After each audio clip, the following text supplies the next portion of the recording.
بسم الله الرحمن الرحيم.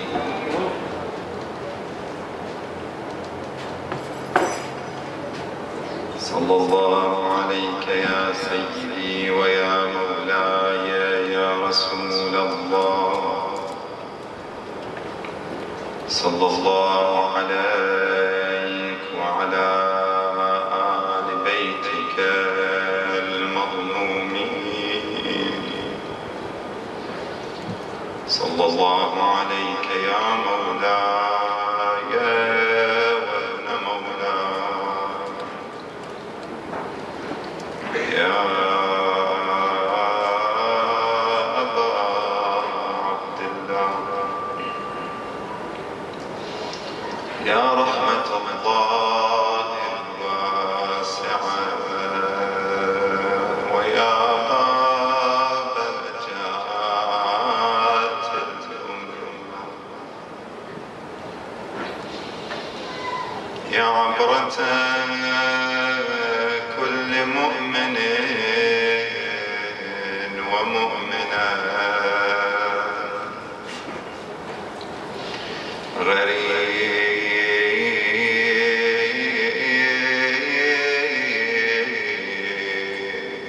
يا مظلوم كربلاء سيدي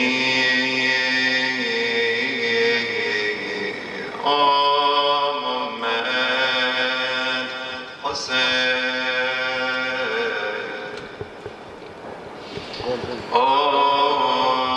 أولادك وياك وياك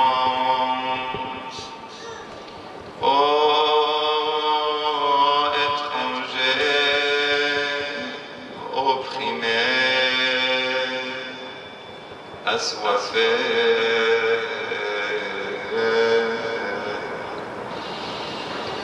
سيدي يا ليتنا كنا معكم. C'est la veille de vendredi, ليلة الجمعة tout le monde يا ليتنا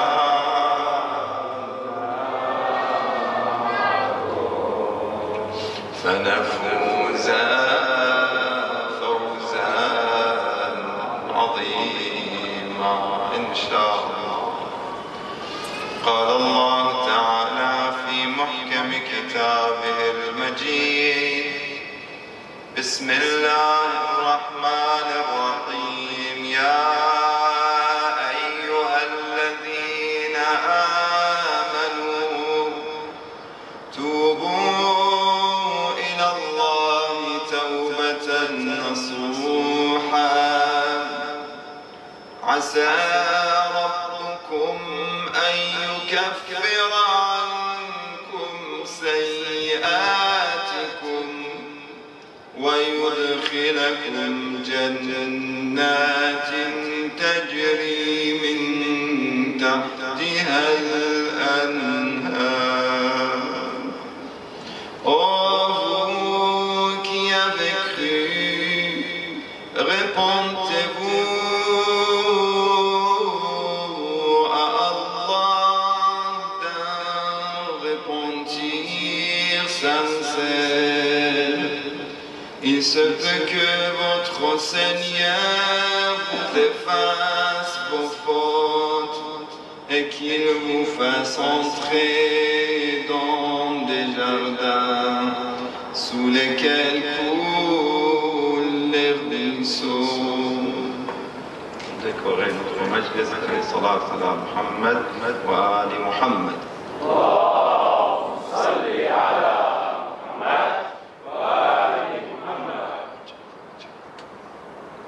عظم الله أجورنا وأجوركم. Nos condoléances pour le martyr de l'imam Sayyid al-Shuhada Abi Abdullah al-Hussein, surtout dans la veille de vendredi, dans cette nuit qui est liée à l'imam al-Hussein salawatullah wa salamuhu alayhi. On sait très bien que tous les prophètes et les awsiya arrive la veille de vendredi dans le haram de l'imam Sayyid al-Shuhada Abi Abdallah.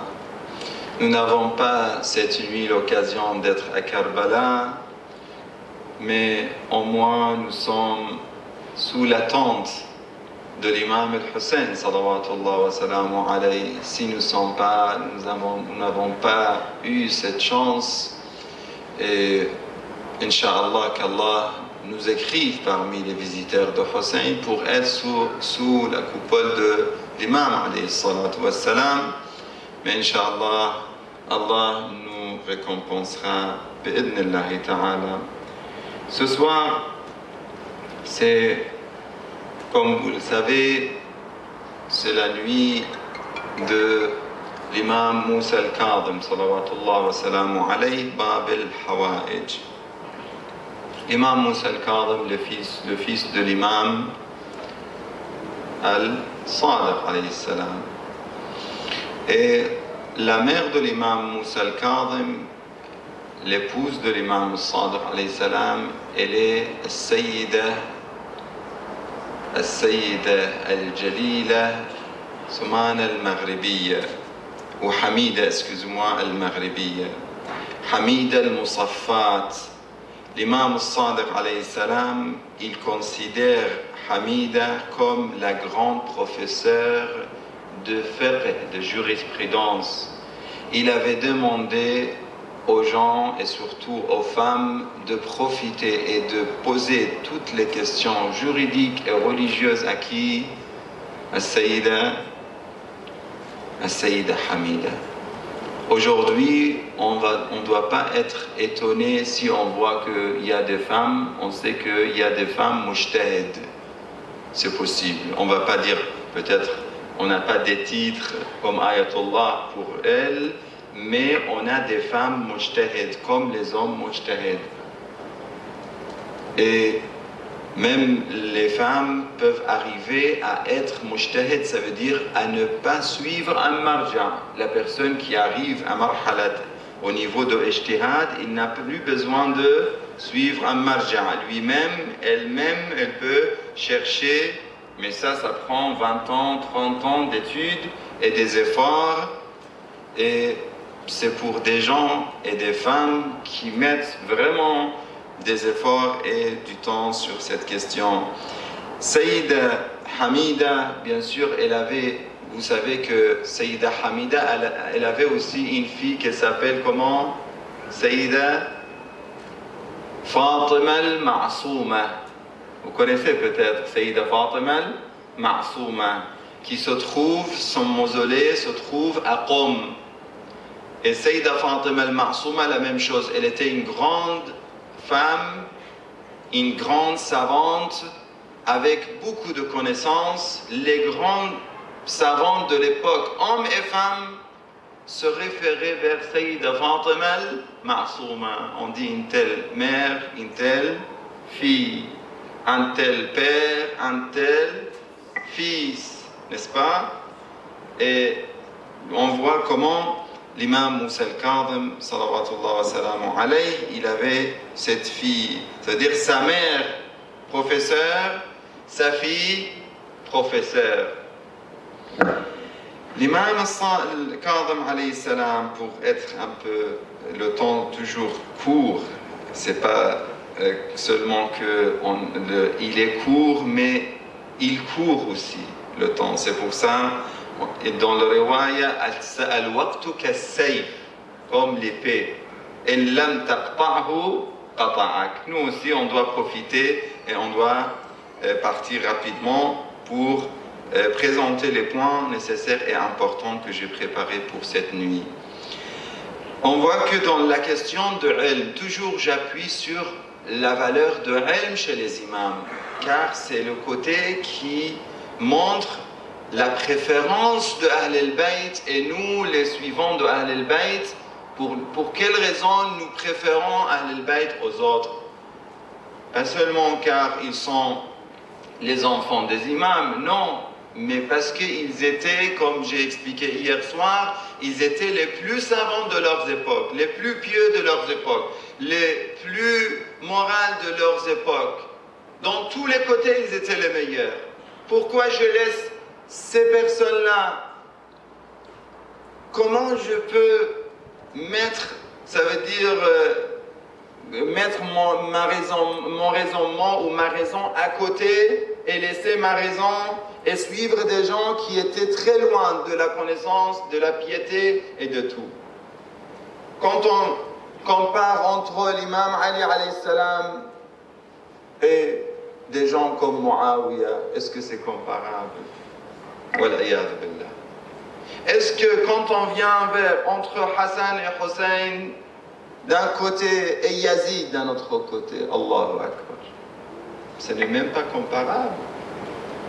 Yazid, qui était une personne qui buvait l'alcool devant tout le monde, qui jouait avec les singes, comme j'ai expliqué, cette personne, est-ce qu'il peut être le calife des musulmans? Aujourd'hui, on voit malheureusement des gens qui ne pensent même pas, qui ne réfléchissent même pas. L'imam al-Hassan, l'imam al-Hussein. Après, on descend. L'imam Zayn al-Abidin, nous avons vu qui est l'imam Zayn al-Abidin. Devant Hisham, devant Marwan, devant les autres. On voit l'imam al-Baqir alayhi salam. Pareil, en comparant avec Bani al-Abbas et Bani Umayya. L'imam Ja'far al-Sadiq, en comparant avec Mansour al-Dawaniqi. Ou l'autre qui était qui? Qui était connu par Jazzar ou Safar, excusez-moi. Safar, vous connaissez le mot Safar? Le criminel. Quelqu'un qui est considéré comme calife, mais qui était seulement là pour tuer les gens. Et on l'appelle jusqu'aujourd'hui calife. Comment on ose à faire ça, à dire ça? L'imam, dans l'autre côté, l'imam Ja'far al-Sadiq. Aujourd'hui, c'est l'imam Moussa al-Kadhim. L'autre côté, c'est qui? C'est Haroun al-Abbasi. Lui-même, il dit que oui, l'imam Moussa al-Kadhim, c'est lui le vrai imam. Il a dit ça à son fils, Ma'moun. Vous savez, il avait deux enfants, Ma'moun et Amin. Ma'moun d'une femme et Lamin de l'autre femme. Et après la mort de Haroun, on a vu une guerre entre Ma'moun et Amin. Et lui-même, quand il a vu Ma'moun, son père, comment il a respecté l'imam Moussa al-Kadhim devant les gens, il a demandé qui est cette personne. Il a dit c'est le vrai calife. C'est lui qu'on doit suivre, c'est pas les autres. C'est pas moi le vrai calife. Il a dit, mais dans ce cas-là, pourquoi vous ne rendez pas la khilaf à lui? Il a dit, mon fils, qu'est-ce que tu dis? Si toi-même, tu viens pour me prendre cette khilafa, je prends ta tête, je coupe ta tête. Je ne vais même pas hésiter de te tuer. Et il a donné cette leçon, au lieu de donner des éducations, des bonnes éducations à ses enfants, il a donné cette éducation à ses enfants, pour que, après sa mort, il y avait une guerre entre les deux enfants, et Ma'moun a tué son frère, l'Amin, il a coupé sa tête, comme il a appris la leçon de son père. L'imam al-Kadhim alayhi salam, dans cette époque, l'imam al-Kadhim alayhi salam, il était l'imam le plus savant. Quand on parle de son savoir, je peux donner deux exemples rapidement, deux histoires. La première, c'est quand un jour Abu Hanifa, il est passé devant, il voulait visiter l'imam al-Sadiq alayhi salam. Abu Hanifa, je vous ai dit que c'est un des imams des 4 écoles juridiques. Il a voulu visiter l'imam al-Sadiq en passant dans la mosquée. Il est passé devant, il a vu que les gens des fois passent devant l'imam al-Sadiq, l'imam al-Kadhim alayhi salam. Il était un enfant. Et l'imam al-Kadhim, il n'empêchait pas les gens par la force pour ne pas passer. Comme certains pensent que si une personne passe, la prière est invalide, n'est-ce pas? L'imam al-Kadhim, il n'a pas fait ça. Il est parti chez son père. Yabna Rasulullah, au fils du prophète, ton fils laisse les gens partir sans les empêcher. Mais pourquoi il fait ça? L'imam Ja'far al-Sadiq lui a dit que tu peux lui poser la question. Tout simplement. Il est un enfant, tu peux lui poser la question, il n'y a pas de problème. Quand il a posé la question, l'imam al-Sadiq alayhi salam, l'imam al-Kadhim alayhi salam, il a dit que est-ce que quelqu'un peut m'empêcher de parler avec mon Seigneur? Est-ce que mon Seigneur est matériel? Huwa aqrabu ilayya min hablil, le verset coranique dit, Huwa aqrabu ilayya min hablil warid. Il est plus proche de moi même de mon cœur ou de mon cou. Il est le plus proche. Comment une personne peut m'empêcher pour parler avec mon Seigneur? Est-ce que c'est le moment? Il n'a pas dit ça. Mais est-ce que c'est le moment? Comme certains, au lieu de faire la prière, ils commencent à se battre avec les gens, avec les passagers. Ça, c'est pas demandé. C'est pas ça la vraie. C'est vrai, c'est mieux de prendre un coin où les gens ne passent pas. Mais si je n'ai pas cette possibilité, dans la mosquée, il y a une personne qui va passer, je ne vais pas l'empêcher avec la force. Ce n'est pas ça la règle juridique, selon l'imam al-Kadhim alayhi salam. Dans une autre histoire aussi, quand il a parlé de Jabr, cette histoire qui était résolue, comme je vous ai raconté l'histoire de l'imam al-Baqir, si vous vous rappelez, c'était la même question posée de Abu Hanifa à l'imam al-Kadhim. Pareil, il était un enfant, il est venu pour poser la question à l'imam al-Sadiq, mais il n'était pas disponible. Il a dit, mais vous pouvez me peser? Il a dit non. Il a pensé que c'est un enfant, comment il va répondre? Mais l'imam a dit que, l'imam al-Kadhim, il a dit, mais malgré ça, vous pouvez poser, si je sais, je vous dis. Quand il a posé la question, l'imam alayhi salam, il a dit, comment Allah peut nous obliger et qu'on n'est pas, comment dire, libre arbitre, comme on dit, c'est-à-dire on n'a pas le choix. Sans le choix, comment Allah peut nous juger? Ce n'est pas juste. Si je n'ai pas le choix pour faire les péchés, comment Allah va me juger? C'est une réponse très claire, mais c'était donné par l'imam al-Kadhim alayhi salam, et beaucoup d'histoires qui montrent son savoir, salawatullah wa salamu alayhi. Je vais partir rapidement ce soir vers les leçons de l'imam al-Sadiq alayhi salam et quelques histoires, quelques exemples. Dans le hadith de l'imam Ja'far al-Sadiq, comme on a commencé avec le verset du repentir, ce soir c'est bien de parler de repentir, car je vais aussi parler de Hur. Vous connaissez l'histoire de Hur, et en même temps l'imam Moussa al-Kadhim était un grand professeur spirituel aussi. Nous avons besoin d'un professeur spirituel, un professeur de jurisprudence, un professeur dans toutes les matières. L'imam était un professeur spirituel pour des grands hommes.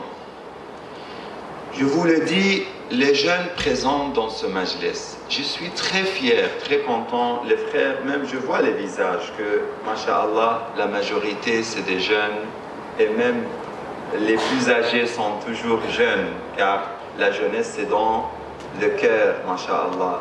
Mais je vois que, alhamdulillah, c'est une fierté, c'est un grand plaisir pour moi de voir que les jeunes sont intéressés à connaître les imams, à connaître la religion, à suivre les détails, à m'envoyer des questions. J'ai des questions, je vais vous répondre, Inch'Allah, vous inquiétez pas, tout est là pour les réponses, j'ai, Inch'Allah, prévu ça. Et ça, c'est très important. Pour moi, c'est le plus important.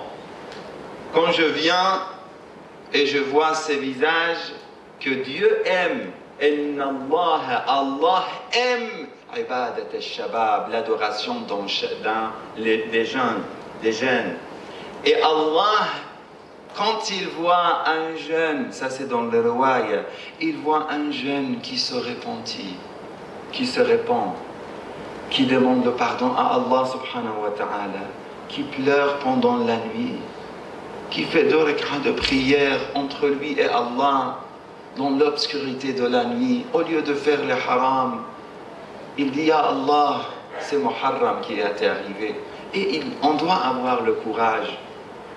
Il faut avoir, et surtout les jeunes qui se répandent, Allah l'aime énormément, et même plus que ça. Allah dit à Malaïka, aux anges, regardez ce jeune, je suis fier de lui. Imaginez, Allah regarde avec fierté à cet homme, à ce jeune, à cette fille, à ce garçon, qui sentent dans le mois de Muharram. C'est vrai, j'ai suivi mes plaisirs, mes désirs, j'ai fait des péchés, mais Abu Abdallah sa porte est très grande. Abu Abdallah peut me pardonner si mon cœur est plein de péchés, mais le cœur de Hussein est très grand. Il peut me chauffer ce cœur, il peut me purifier ce cœur, Inch'Allah Ta'ala, grâce à sa place, à sa miséricorde. Il est mon intercesseur, il peut le faire. Dans le hadith, et ça, dans le hadith de l'imam Ali alayhi salam, il dit « Je m'étonne de celui qui désespère alors qu'il peut demander le pardon. Dieu n'a pas ouvert aux hommes la porte du repentir pour leur refuser le pardon. C'est pas possible. Allah pardon, Arhamur Rahimin. Et c'est le moment.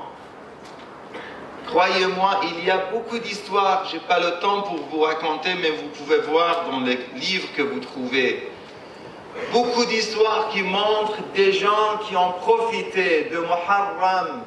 Ils étaient des pécheurs, ils sont devenus des grands adorateurs. C'est possible. Que ce soit des jeunes, que ce soit de 30 ans, 40 ans, plus, moins. On a beaucoup d'histoires différentes. Et aujourd'hui, on va parler, on va encore parler, et on va toujours parler de la bonté et de la beauté. La beauté. Je sais que tous les jeunes cherchent la beauté, c'est normal. C'est pas normal qu'on demande ou qu'on attend qu'un jeune ne cherche pas la beauté. C'est le contraire. Il faut éduquer nos enfants pour mieux aimer, pour aimer plus et davantage la beauté. Toutes sortes de beauté. Beauté même matérielle. Qu'ils soient bien coiffés, qu'ils soient bien habillés. C'est vrai, la beauté n'est pas toujours d'avoir, ça veut dire de s'habiller avec des marques, de Boss, je ne sais pas, Polo, des choses comme ça, et ainsi de suite, vous connaissez mieux que moi. Les marques, c'est pas ça la beauté. Même avec des beaux vêtements, des vêtements corrects, je peux être chic et avoir le parfum correct, un beau parfum. Ça, tout ça, c'est bien, c'est même mustahab. Ne dites pas à une fille, non, pourquoi tu te mets devant le miroir pour te décorer, pour te maquiller? Non, c'est normal. Une fille aime se maquiller parce qu'elle veut trouver sa beauté. Ce n'est pas pour les autres. Certains pensent qu'une fille, elle le fait pour montrer aux gens et aux autres. Non. Il y a des filles, ils veulent ça pour sentir la beauté pour elles-mêmes.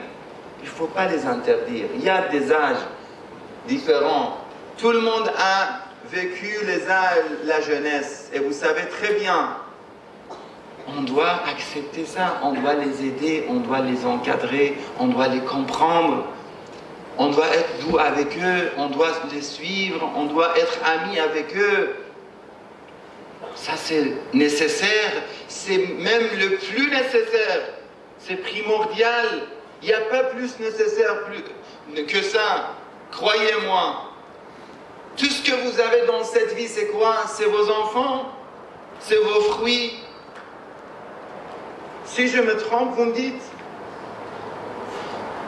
Le travail, même si je travaille jour et nuit, mais si après mon fils m'aime plus, me laisse, m'abandonne, il pense que c'est pas des excuses. On ne va pas donner l'excuse à un enfant qui abandonne ses parents. Mais si je le laisse, après, ça peut arriver. Il faut commencer par l'éducation de la beauté, de la propreté. L'enfant qui aime les fleurs, qui ne trouve pas à la maison la saleté, il ne trouve pas. Depuis qu'il ouvre les yeux dans ce monde, il voit la beauté, la propreté dans sa chambre, à la cuisine, dans le séjour, partout. Il y a la beauté, il y a des fleurs, il y a des plantes. Ça, c'est important. On dit tarbiya al-jamaliyya, l'éducation de la beauté. Transmettez cette éducation de la beauté à nos enfants. Ça, c'est important. La beauté matérielle, je parle. On n'est pas encore arrivé à la beauté spirituelle. Parce que c'est une étape aussi. Un enfant qui aime ça, qui aime la propreté de sa chambre, an-nadafatu min al-iman, qui apprend que je dois nettoyer ma chambre, mais pas seulement ma chambre. Même ça, c'est des leçons, c'est ça le sacrifice, c'est ça le respect pour les autres. Toutes les éducations, ça commence par là. Par exemple, l'enfant qui dit oui, moi je ne peux pas nettoyer ma chambre parce que mon frère, il le salit. Ce n'est pas une excuse. Tu le nettoies, tu nettoies aussi le séjour, tu nettoies la cuisine, tu aides ta mère, que ce soit garçon ou fille. Car si on ne transmet pas ça, il va dire, on voit des gens, malheureusement il est grand, sa maison est propre, mais devant sa porte, devant sa maison, c'est des poubelles, partout. Il pense que la propreté, c'est que à la maison. Ça, c'est pas normal. On voit, il y a des gens, ils sont encore plus propres. Ils veulent la propreté et la beauté encore plus générale. Ils aiment la propreté à la maison, devant leur porte, dans leur ville. On voit des gens même qui font ça des fois. J'ai entendu l'année dernière qu'un groupe de jeunes ont organisé la propreté. Ils ont nettoyé un quartier ou, je ne sais pas, une ville ici à Abidjan. N'est-ce pas? Très bien. Ça, c'est important. Ça, c'est des belles initiatives, des bonnes initiatives. Il faut l'encourager, il faut l'aider. Celui qui aime la propreté pour la Terre, toute la planète, c'est encore mieux. Mais venons maintenant pour la propreté. Pas comme certains, malheureusement, on voit sur certaines plages, dans certains parcs, au lieu de regarder la nature et vraiment aimer la nature, comment dire, avoir le plaisir de regarder, vous fouillez. Vous ne voulez même pas rester à côté de cette plage ou dans ce parc ou ainsi de suite. Ça, c'est pas la propreté. An-nadafatu min al-iman, car il m'aide pour la propreté spirituelle. La propreté spirituelle, on a deux côtés. On commence par, on dit takhliya. Écoutez bien ça, les jeunes et tout le monde. At-takhliya. Qu'est-ce que ça veut dire takhliya? Takhliya, ça veut dire de vider. Pour le repentir, on a deux axes importants. On ne peut pas se repentir sans les deux axes. Takhliya, c'est de vider. Ça veut dire c'est comme on nettoie la maison, on vide la saleté. On nettoie. Comment je dois nettoyer ce soir? Comment je dois faire? Astaghfirullah wa atubu ilayhi laylat al-jum'ah. Mais istighfar, est-ce que c'est avec la langue? Non. Est-ce que ça suffit de dire istighfar comme ça, sur la langue, mais dans mon cœur, je sais que je vais répéter le même péché? Non. Ça, c'est comme se moquer de Dieu. Ça, dans les rois, il y a quelqu'un, la personne qui dit astaghfirullah, il prend le chapelet, il dit astaghfirullah, et il n'a pas l'intention de laisser, et il n'a pas regretté ses péchés. C'est comme s'il est en train de se moquer d'Allah subhanahu wa ta'ala. Ça, on dit tahliya. Et tahliya, c'est comment? Tahliya, c'est de se décorer, d'embellir notre cœur avec des tasbih, subhanallah, walhamdulillah, avec des cœurs, avec la prière. Ça veut dire de laisser tout ce qui est haram, de prendre l'intention, de faire l'intention de laisser tous les haram. Et on voit que l'imam, alayhi salatu wassalam, il dit ta'attaru bil istighfar la tafdahukum rawaihu dhunub. Très beau hadith. On parle de parfum, mais quel parfum maintenant? C'est pas le parfum Dior ou je ne sais pas quel parfum. Non, c'est le parfum spirituel. Il dit, parfumez-vous avec le repentir, afin que la mauvaise odeur des péchés ne vous déconsidère pas. C'est le moment de mettre le parfum, Laylat al-Jumu'ah. Dire, Ya Aba Abdullah, aidez-moi, donnez-moi un peu de ce parfum.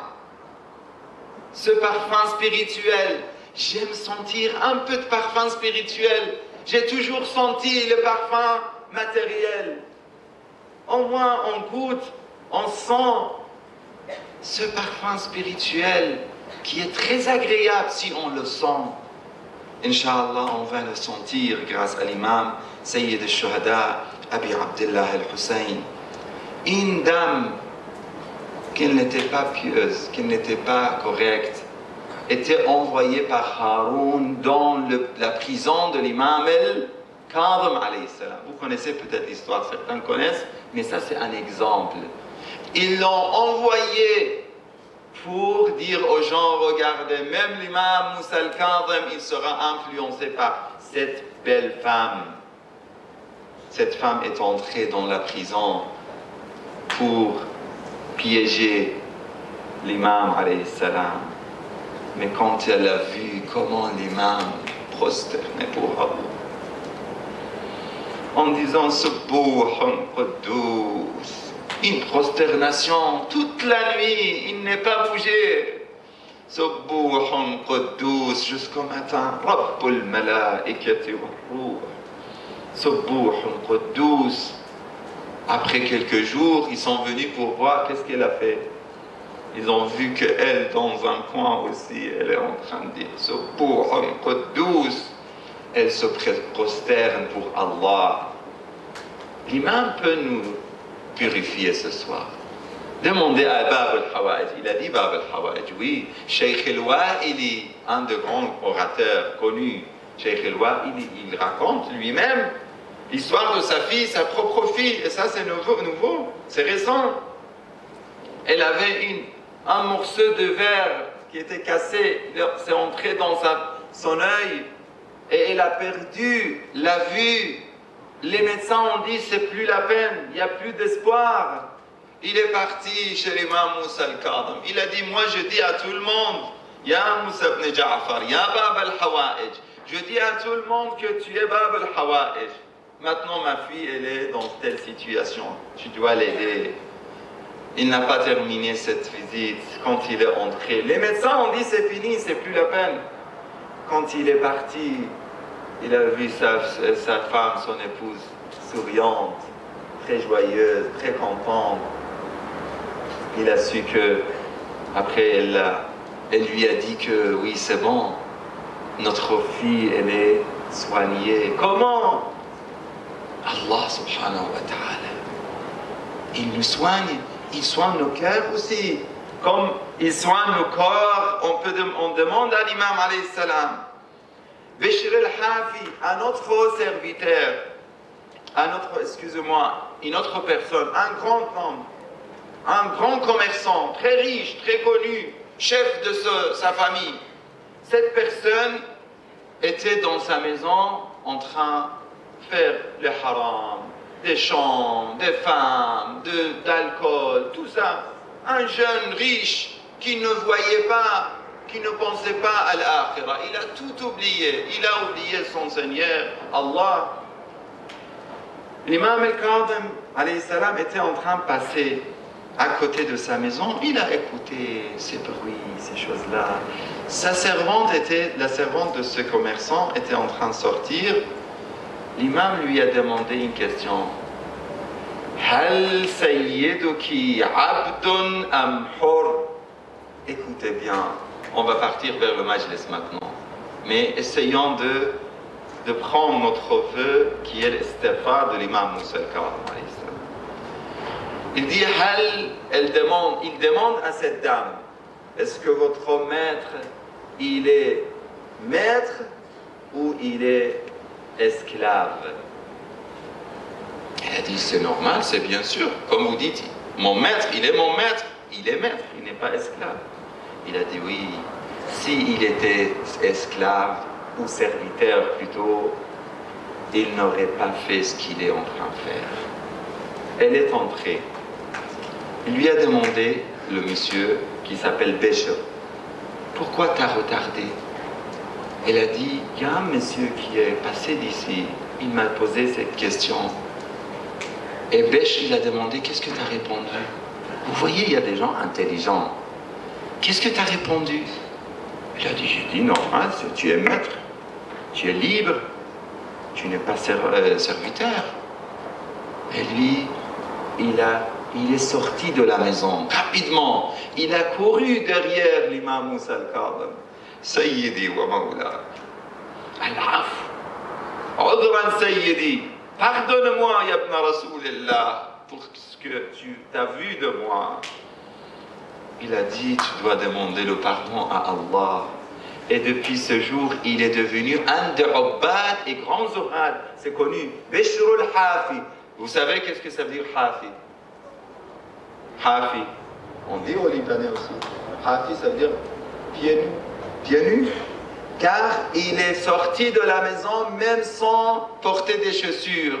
Il n'a même pas pensé à ça. Il a tout laissé pour arriver et parler avec l'imam. Et à partir de ce jour, il est devenu, parce que l'imam, il voulait dire celui qui est abd, celui qui est vraiment abd, il est Abdullah, il ne peut pas commettre des péchés.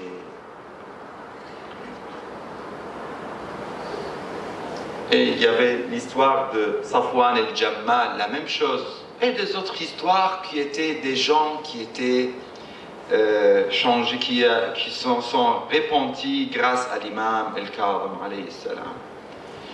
Il y a une autre personne qui s'est repentie, mais grâce à qui? À l'imam Sayyid al-Shuhada.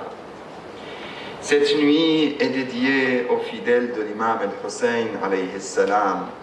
Et l'histoire de Hurr ibn Yazid al-Riyahi tient nos cœurs, car il n'était pas parmi les compagnons de l'imam al-Hussein depuis le début.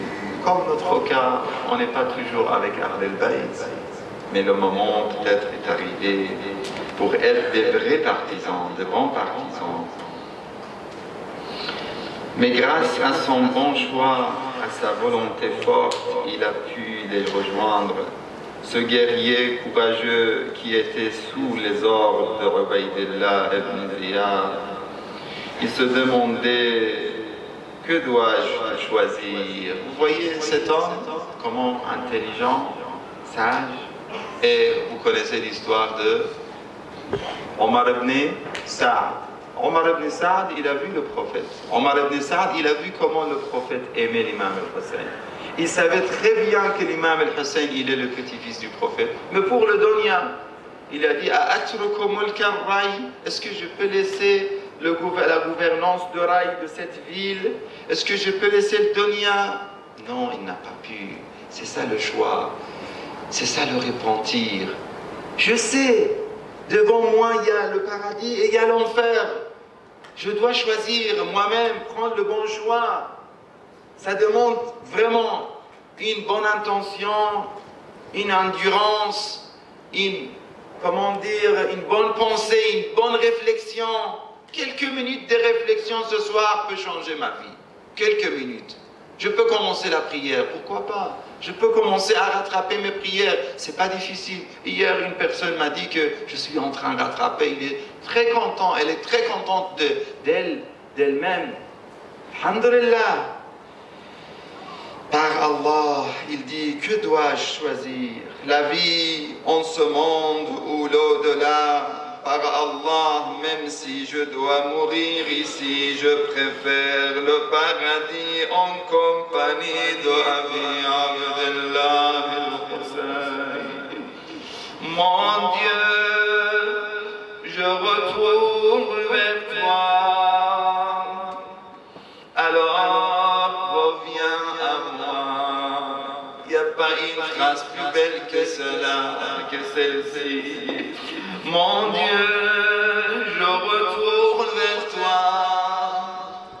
Disons Dites avec lui ce soir cette phrase. Mon Dieu, tout le monde, mon Dieu, je retourne vers toi.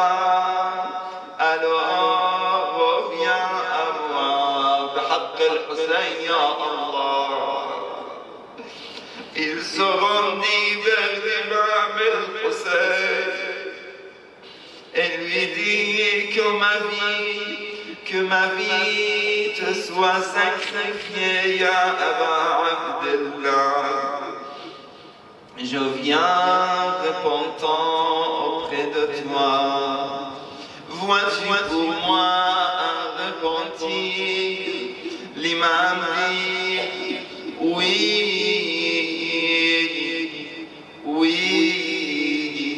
On a besoin aussi de celui de l'imam al-Hussein, ya Aba Abdallah. Nous aussi nous attendons votre oui, ya Aba Abdallah. Oui, Allah te pardonne. Tu es libre comme ta mère t'a nommé. Anta hurrun kama sammatka ummuk. Demandez le dua à vos mères. Qu'Allah les protège pour nous, qu'Allah les bénisse pour nous. Vraiment, sans nos mères, nous n'avons rien. Nos mères ont nos pères, mais surtout ce soir, demandez à vos mères de vous faire dua, Inch'Allah. Il dit, tu es libre comme ta mère t'a nommé dans ce monde et dans l'au-delà. Comme tous les compagnons de Hussein, il se mit à pleurer devant l'imam en demandant la permission. Dans le royaume, il a demandé la permission pour son fils Ali. Il avait un fils qui s'appelait Ali, ou certains disent Boukaïr. Mais de toute façon, son fils qui était là à côté de lui, et aussi un serviteur qui était avec lui et son frère. Son serviteur et son frère sont restés, après son martyr, ils sont venus du camp de Omar ibn Saad au camp de l'imam al-Hussein. C'est-à-dire, grâce à lui, 4 personnes ont été les compagnons et les fidèles de Abi Abdallah al-Hussein. Il a demandé à son fils de partir devant lui, d'être martyr devant lui, pour qu'il soit sûr et aussi pour avoir la récompense de celui qui donne et qui sacrifie son fils vis-à-vis d'Allah. Puis lui-même il demande la permission d'aller au combat. Et en se saluant avant d'aller au martyr, quel bonheur avaient ses fidèles pour avoir 3 grandes récompenses. Les pleurs sur Hussein, la visite de Hussein en le saluant, et enfin le martyr fi sabilillah. Il se battit de tout son courage et tomba martyr aux côtés de l'imam al-Hussein. Inna lillah wa inna ilayhi raji'un. Que la paix soit sur Al-Khor, sur sa bonté et sa générosité. Radwanullahi ta'ala alayhi. Après le martyr de tous les compagnons, après le martyr de toute la famille prophétique, et même le martyr de Sayyid al-Shuhada, Abi Abdallah al-Hussein, alayhi salam. Vous savez que Omar ibn Saad a ordonné, il a demandé à ses soldats de décapiter tous les martyrs de Karbala. Quand il a donné cet ordre, la tribu de Hurr ibn Yazid al-Riyahi, ils ont dit à Omar ibn Saad, nous ne te permettons pas, car ils étaient présents, ils étaient parmi les soldats de Omar ibn Saad.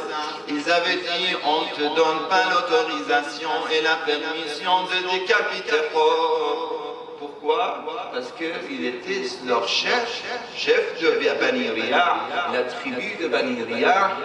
Ils n'ont pas accepté. Quand ils ont fait cela, vous savez, Inch'Allah, Allah vous donne l'occasion pour partir à Karbala.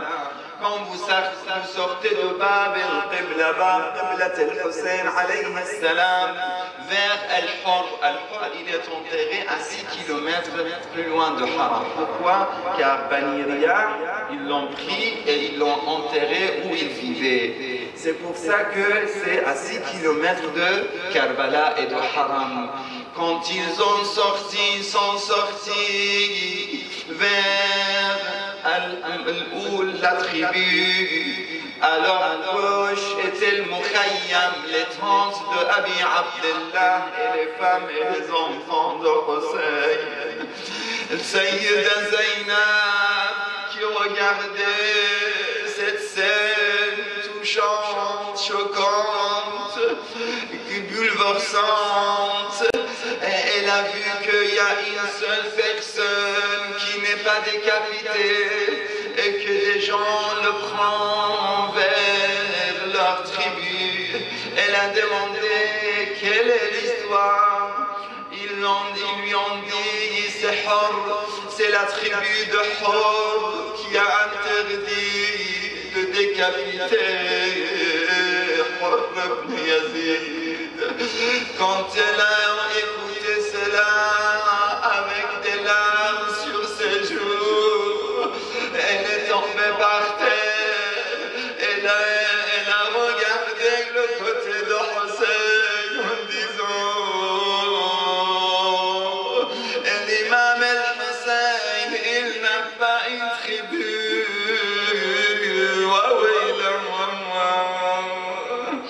Elle a dit salam alayha, criant ô étranger de Karbala, toi et tes enfants,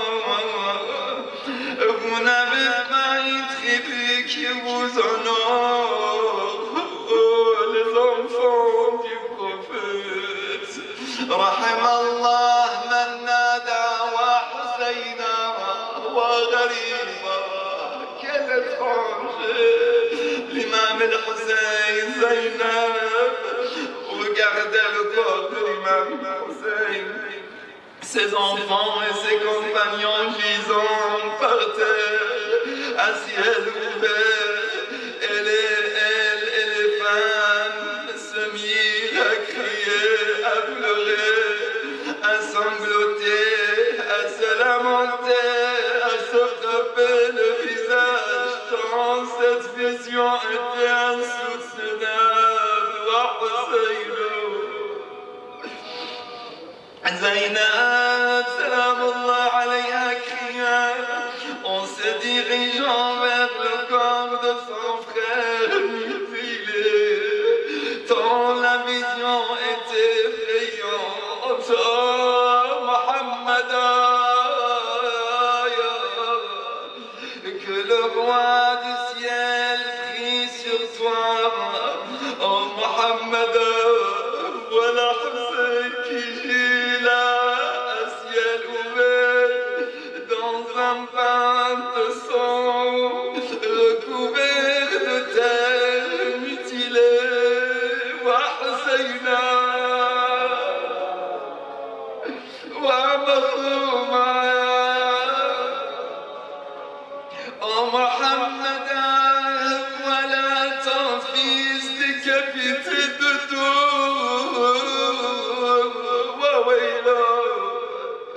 Et tes filles retenues captives dans le camp. Elle continua à parler jusqu'à ce qu'elle arriva au corps de son frère, l'imam al-Hussein, sans tête ni bras, percé de toutes parts. Là, elle se précipita dessus, embrassa les veines de son cou. Rahim Allah man nada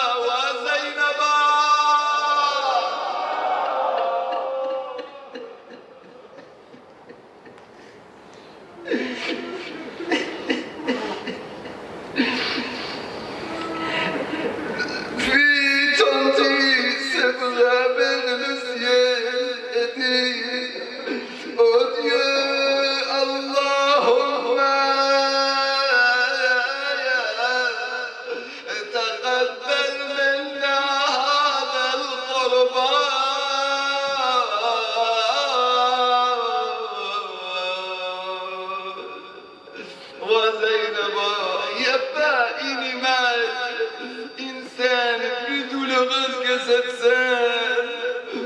Dans les mufassirines, les mu'arrikhines, les historiens, ils disent elle parlait avec son frère et tous les habitants des cieux et de la terre jusqu'aux animaux se mirent à pleurer sur cette scène. On dit même que les ennemis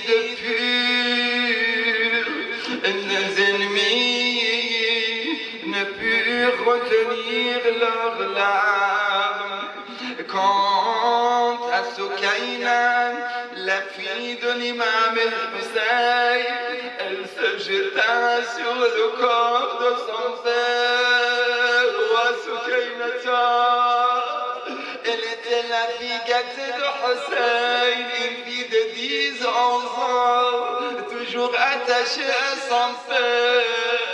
Quand elle a vu cette scène, elle se jeta sur le corps de son père Hussein en appelant, en criant Abaya Hussein,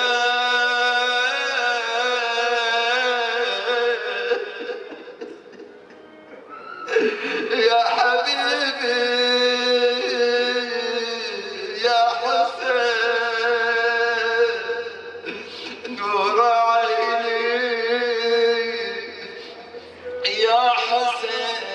C'est la veille de vendredi, Inch'Allah. Prenez-vous le Bahaq Moussa ibn Ja'far, Sayyid al-Shuhada, Inch'Allah. Et quand elle a dit cela, le corps elle le sera dans ses bras, éclata en sanglots jusqu'à perdre connaissance.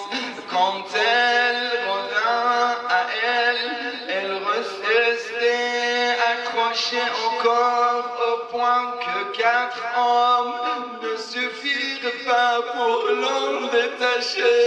Wa Husseina, wa Abbasa. C'est alors que le perfide Shimr ibn al-Jawshar, la'natullah alayh, la frappa de plusieurs coups de fouet pour arriver à ses peurs. Rahim Allah man nada wa Husseina wa mazluma wa Fatimata wa Aliya. La hawla wa la quwwata illa billah al-Ali al-azim. Inna lillahi wa inna ilayhi raji'un. Wa saya'lamu alladhina zalamu. Levez les mains. Ce soir, c'est Laylat Istijabat ad-Du'a. Je suis sûr et certain qu'on aura, Inch'Allah, la bénédiction de Sayyida Fatima.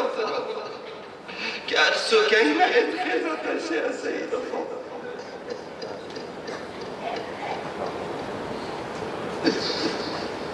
Il ressemblait beaucoup à sa grand-mère Fatima, et même dans l'histoire qu'elle a vu Sayyida Fatima.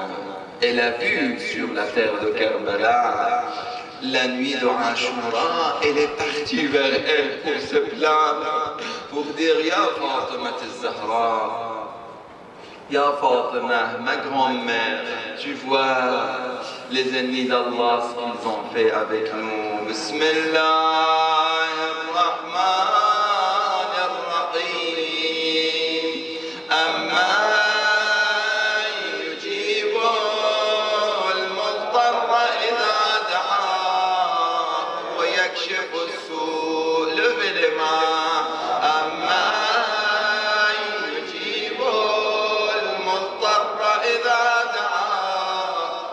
يكشف السوء أما يجيب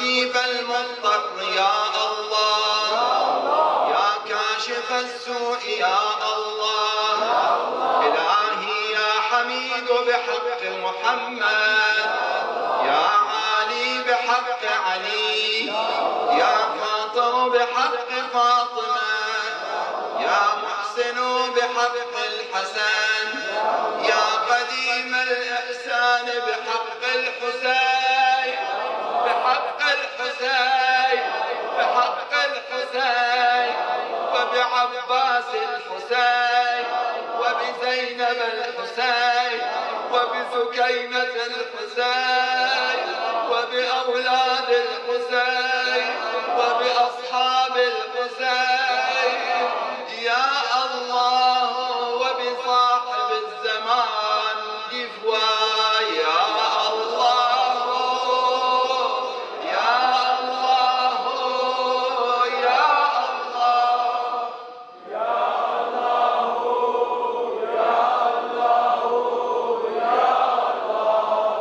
يا الله، يا الله، يا الله، يا الله، يا الله، يا الله، يا رحمن يا رحيم.